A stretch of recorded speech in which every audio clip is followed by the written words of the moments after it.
Hindu marriage act 1955 की section 13, जिसमें यह बताया गया है कि विवाह के पश्चात जो पति पत्नी में स्थिति पैदा होती है ना, तो उसके परिणाम स्वरूप जो विवाहित पक्षकार है, चाहे पति हो चाहे पत्नी हो, वो तलाक किस बेस में ले सकते हैं या ऐसे कौन से आधारभूत बिंदु होते हैं जिसमें पति पत्नी विवाह विच्छेद की ओर अग्रसर होते हैं। तो विवाह अधिनियम 1955 के पूर्व जो हमारे धार्मिक संस्कार थे या जो भी संबंधित विधियाँ थी, संस्कार थे, है ना, और जो प्राचीन सभ्यता थी, तो उसमें तो कहीं से कहीं तक विवाह संस्कार तो सिद्ध होता था, पर विवाह होने के बाद तलाक या विवाह विच्छेद का ग्राउंड कहीं से कहीं तक नहीं था। पर आधुनिक भारत में या आधुनिक हिंदू समाज में, क्योंकि जब ब्रिटिशर्स आए तो सभी विधियों का संहिताकरण किया गया और वस्तु स्थिति और जिस आधार पर सभी समाज के या कम्युनिटी के व्यक्ति जब आपस में मिलना जुलना और संबंध स्थापित हुआ, है ना, उनमें व्यवहार स्थापित हुआ, है ना, आपसी संबंध स्थापित हुआ, तो ऐसे ग्राउंड उत्पन्न हुए कि जो एक विवाह संस्कार हुआ हिंदू विवाह में, वह हिंदू विवाह में संस्कार तो सिद्ध हुआ, बट अधिनियम बनने के बाद उसमें तलाक के आधारभूत ढांचे या बोलना चाहिए कि आधारभूत बिंदुओं को भी समाहित किया गया, और वह जो धारा है आपकी 13 है। अभी और हम और जानना चाहेंगे कि हिंदू विधि, है ना, हिंदू विधि जब बनाई गई थी तो पहले की जो हिंदू विधि थी या जो संपूर्ण भारत में जो अलग अलग स्टेट थी, जैसे मद्रास,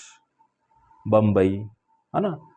या मान के चलो आपका कलकत्ता प्रेसिडेंसी, तो अलग अलग प्रेसिडेंसी में क्या है, हिंदू विवाह अधिनियम तो बना था उस समय काल के अनुसार, पर उसमें धीरे धीरे फिर क्या है, तलाक के प्रोविज़न जुड़ने शुरू हो गए, तलाक के आधार को वहाँ पर सिद्ध होने लगा। तो इस परिप्रेक्ष्य में जब 1955 स्वतंत्र भारत का हिंदू मैरिज एक्ट 1955 बनाया गया, तो धारा 13 में आधारभूत ढांचे को समाहित किया गया। तो उसी आधार में हम पढ़ रहे हैं the Hindu marriage act 1955 section 13। Section 13 इसलिए इम्पोर्टेंट है क्योंकि इसमें हम आगे पढ़ेंगे कि 13A और 13B ये भी इसमें समाहित किया गया है, उसको नेक्स्ट क्लास में हम पढ़ेंगे। क्या हुआ जब विवाह संशोधन बिल या विवाह संशोधन अधिनियम आपका 1976 में आया, तो हमारे पास जो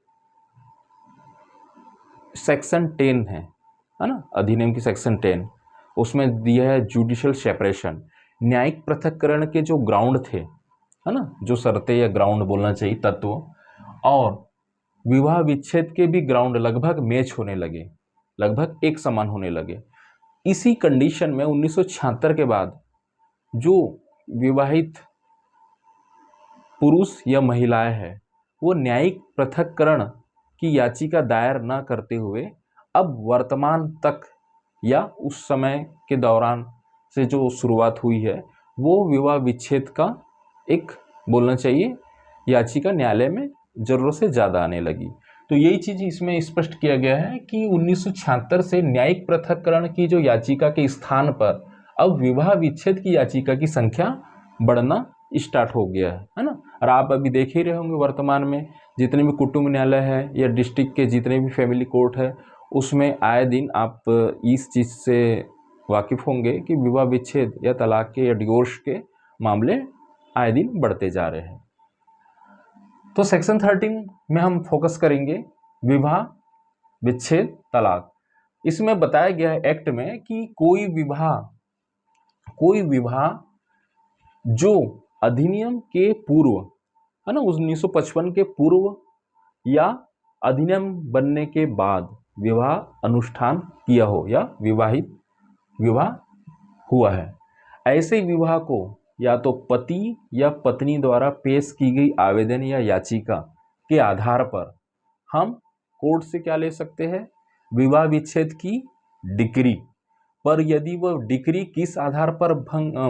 किस आधार पर ली जा सकेगी, यदि हम तलाक चाहिए या विवाह विच्छेद हमें करना है तो किस बेस में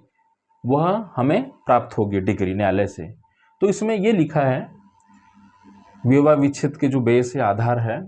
इसमें बोला गया है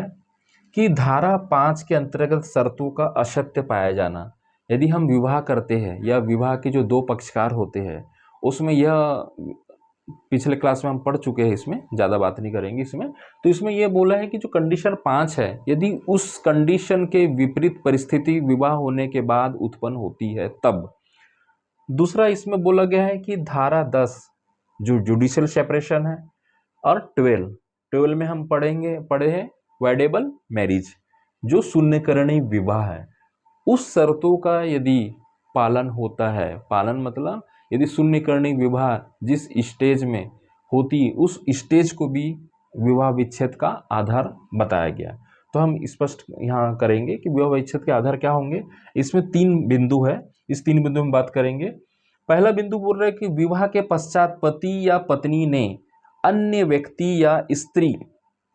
से स्वेच्छा संभोग या मैथुन या सेक्सुअल इंटरकोर्स कारित किया है, मतलब विवाहेतर संबंध स्थापित किया है पुरुष या महिला के द्वारा, उस कंडीशन में बोला गया है कि तलाक के आधार बनते हैं। दूसरा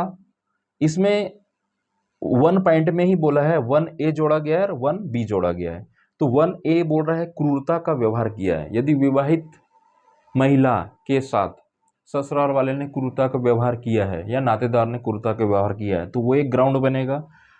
1B बोल रहा है कि आवेदन लगाने से पूर्व यदि कोई पुरुष या महिला है, यदि विवाह विच्छेद के लिए आवेदन लगाती है, याचिका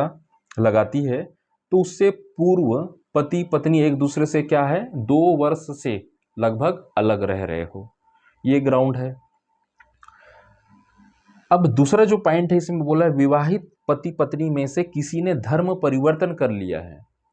या तो महिलाएं ने या तो पुरुष ने, दोनों में से किसी ने भी धर्म परिवर्तन कर लिया है।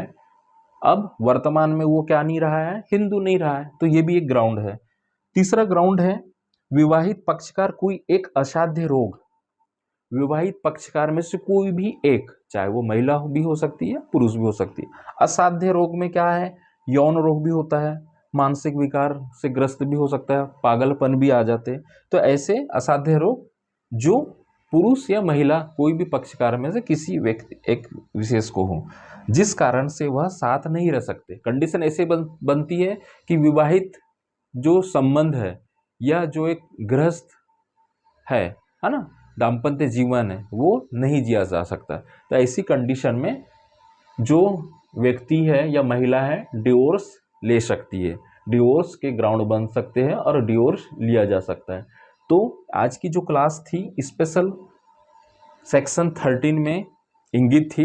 क्योंकि जो भी आप कंपटीशन के एग्ज़ाम देते हो है ना, नेट का हो चाहे असिस्टेंट प्रोफेसर का